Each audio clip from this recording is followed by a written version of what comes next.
अनंतानंद परम सिद्ध भगवान की, देवादिदेव 1008 मूल नायक आदिनाथ भगवान की, अंतिम तीर्थेश भगवान वर्धमान स्वामी की, आचार्य भगवान कुंद कुंद स्वामी की, परम पूज्य अध्यात्म योगी चर्या सुरवणी आचार्य पर विशुद्ध सागर जी महामुनि राज की, आचार्य संघ की। भाव बंधुओं, अंतिम तीर्थेश भगवान वर्धमान स्वामी के शासन में हम सभी विराजते हैं। तीर्थंकर जिनेन्द्र की पीयूष देशना जिनेन्द्र वाणी मनीषियों जगत कल्याणी है। यह सर्वज्ञ शासन नमोस्तु शासन जयवंत हो वीतराग श्रवण संस्कृति। भगवत अरहत परमेश्वर ने इस संसारी प्राणी को जगत के दुख से निकालकर सुख में रखने का उपाय बताया है। ज्ञानियों, हम सभी यहाँ पर्युषण पर्व का महत्व समझने के लिए आए हुए हैं। धर्म का लक्ष्य ही इतना है कि जो ये संसारी जीव अनादिकाल से इस संसार में परिभ्रमण कर रहा है, तो वो इस दुख से निकलकर उत्तम सुख को कैसे प्राप्त करे, इसका बोध हमें कौन प्राप्त कराता है? उसका नाम ही धर्म है। वस्तु स्वभावो धम्मो, वस्तु का जो स्वभाव है यथार्थ में वही धर्म है, इसके अलावा कुछ भी धर्म नहीं है। जैसे सरल भाषा में अपन समझें कि जल का स्वभाव क्या है? जल का स्वभाव शीतलता है, लेकिन आप कहोगे कि जल को तो हमने गर्म भी देखा है। जल गर्म भी होता है, लेकिन वो जो अवस्था है जल की, वो स्वभाव दशा नहीं है, वो विभाव दशा है। जल गर्म होता है, लेकिन क्यों होता है? अपने स्वभाव में नहीं, जब उसको अग्नि का संयोग प्राप्त होता है तब वो गर्म होता है। और यदि आप चाहते हो कि गर्म जल ठंडा हो जाए, तो उसको आपको कुछ करना नहीं पड़ेगा। क्या करना है? जल को शीतल करना है पंडित जी, तो अग्नि के संयोग से उसको दूर रख दीजिए। थोड़े देर बाद आप देखोगे वो सहज ही अपने आप अपने स्वभाव को प्राप्त कर लेगा। ऐसे ही आज दिन किसका है? उत्तम क्षमा धर्म का दिन है। तो जो कसाय आती है, क्रोध कसाय आती है, और उत्तम क्षमा धर्म आत्मा में होता है। जैसे जल का स्वभाव शीतलता है, वो शीतलता जल में होती है, और जो गर्म जल हुआ वो अग्नि के संयोग से हुआ। ऐसे ही उत्तम क्षमा धर्म तो आत्मा का स्वभाव है। जो क्रोध कसाय है वो आती है। इसलिए यदि हम कसायों से अपनी आत्मा की रक्षा करना चाहते हैं तो दो दृष्टियां हैं। दो दृष्टियां कौन सी हैं? पहला तो हमें अपना उपादान संभालना है, दूसरा हमें जो क्रोध को उत्पन्न करने वाले साधन है उन निमित्तों से भी दूर रहना है। क्योंकि कार्य जो भी होता है कभी भी कारण कार्य के अभाव में नहीं होता है। कार्य जो भी होगा कहीं ना कहीं कोई ना कोई कारण जरूर होगा।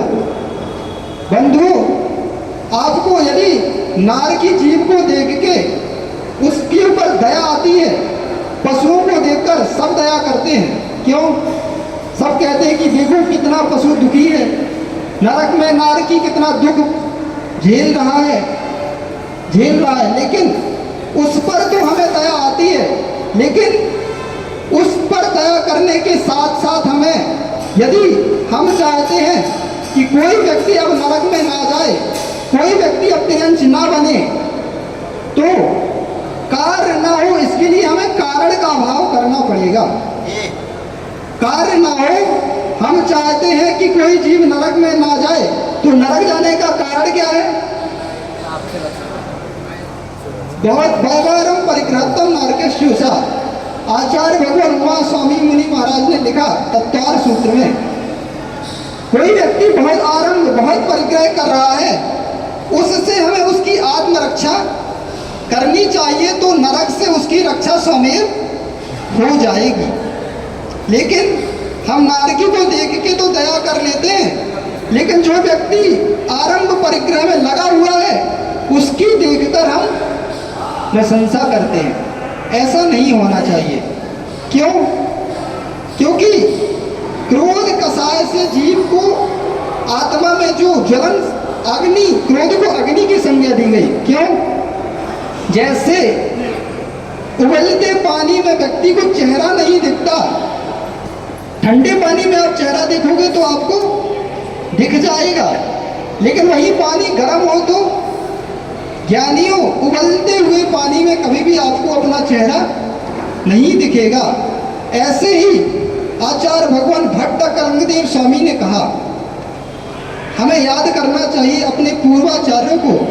पहले प्रणाम करो भट्ट कलंगदेव स्वामी को, जिन्होंने इस जिन शासन की रक्षा के लिए अपने भाई के प्राणों की भी रक्षा का चिंता नहीं की, अपने भाई के प्राण गंवा दिए और अपना सारा जीवन जिन शासन के लिए समर्पित कर दिया।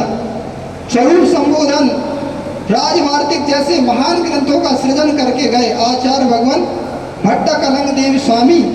वो स्वरूप संबोधन ग्रंथ में क्या लिखते हैं?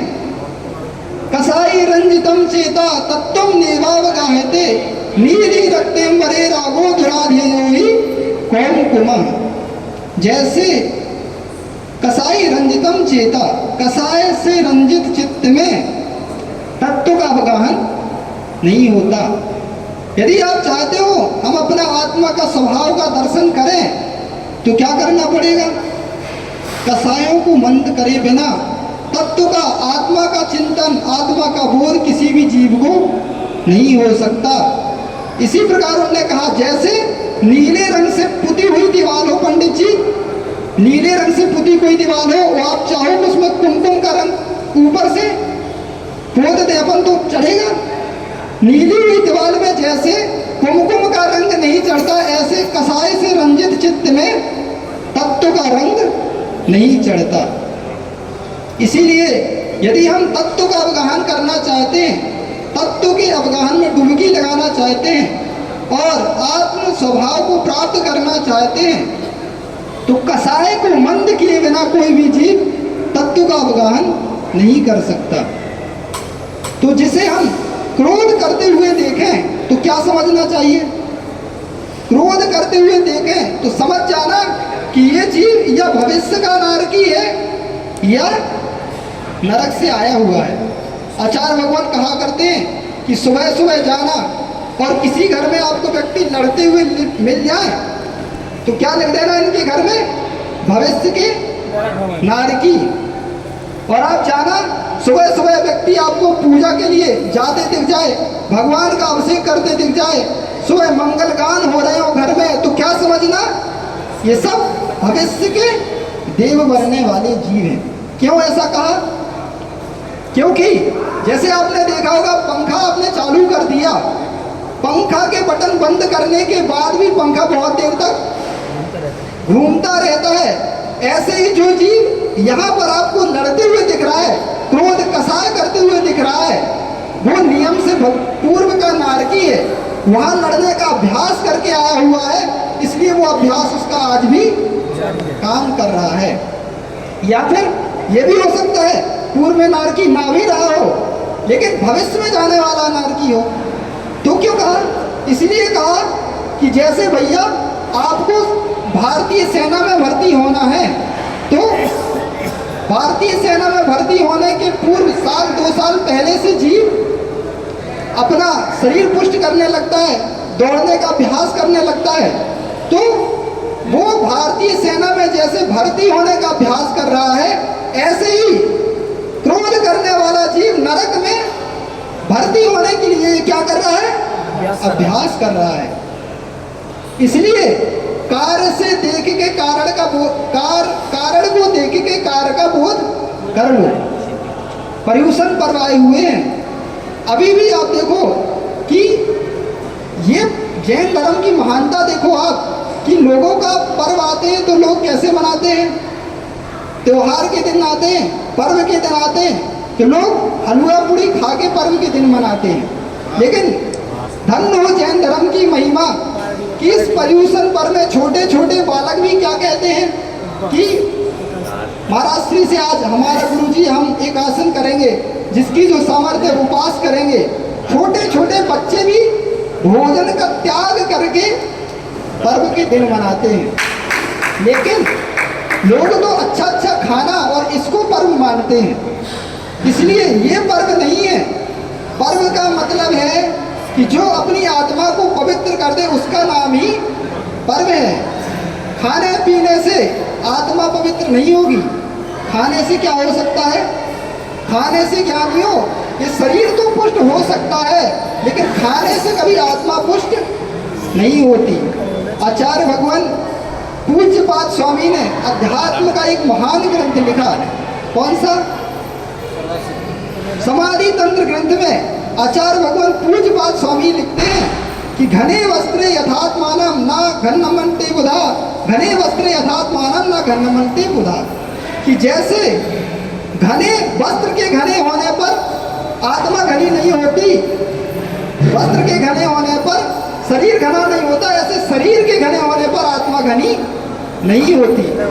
शरीर के जीर्ण होने पर जैसे आत्मा जीर्ण नहीं होती, ऐसे ही वस्त्र के जीर्ण होने से शरीर जीर्ण नहीं होता। इसलिए खाने से तो शरीर पुष्ट होगा, लेकिन आत्मा पुष्ट किससे होगी? आत्मा पुष्ट होगी त्याग से।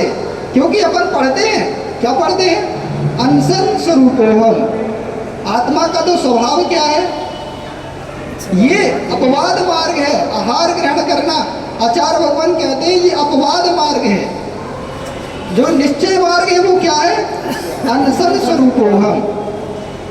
इसलिए ये पर्यूषण पर्व जो हमारे जीवन में आए हैं, तो हम इन जीवन में अपने यही सीखना है हमें कि इन कसायों से हम अपनी आत्मरक्षा कैसे करें। क्योंकि यदि अभ्यास नहीं किया तो अभ्यास किए बिना जीव कभी अपने आत्मा का तत्व का बोध नहीं कर सकता।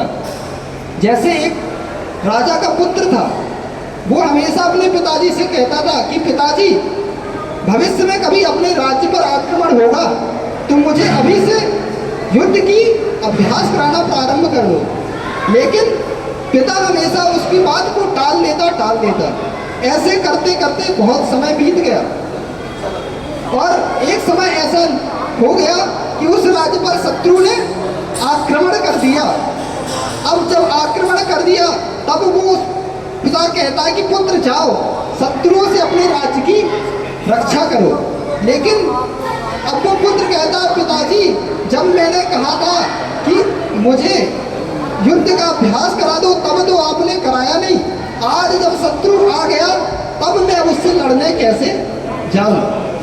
बस इतना ही हमें अपने जीवन में सीखना है कि आज हम अपने घर में, हम अपने परिवेश में जो क्रोध के छोटे छोटे निमित्त अपन को मिलते हैं उनसे बचने का अभ्यास करेंगे, तब भविष्य में मुनि बन के जो हमारे ऊपर उपसर्ग परिचय होंगे उससे बचने का हम अभ्यास कर पाएंगे, नहीं तो ये भी नहीं हो सकता। इसीलिए हमें इस पर्यूषण पर्व में यही सीखना है कि हम अपनी आत्मा के जो धर्म है उसको कैसे प्रकट करें और जो ये विभाव दशाएं इनसे अपनी आत्मरक्षा कैसे करें। इसी मंगल भावना के साथ वर्तमान सत्संग में भगवान महावीर स्वामी की जय हो, आचार्य भगवान विशुद्ध सागर जी महामुनि राज जी की, जय हो, आचार्य संघ की जय हो।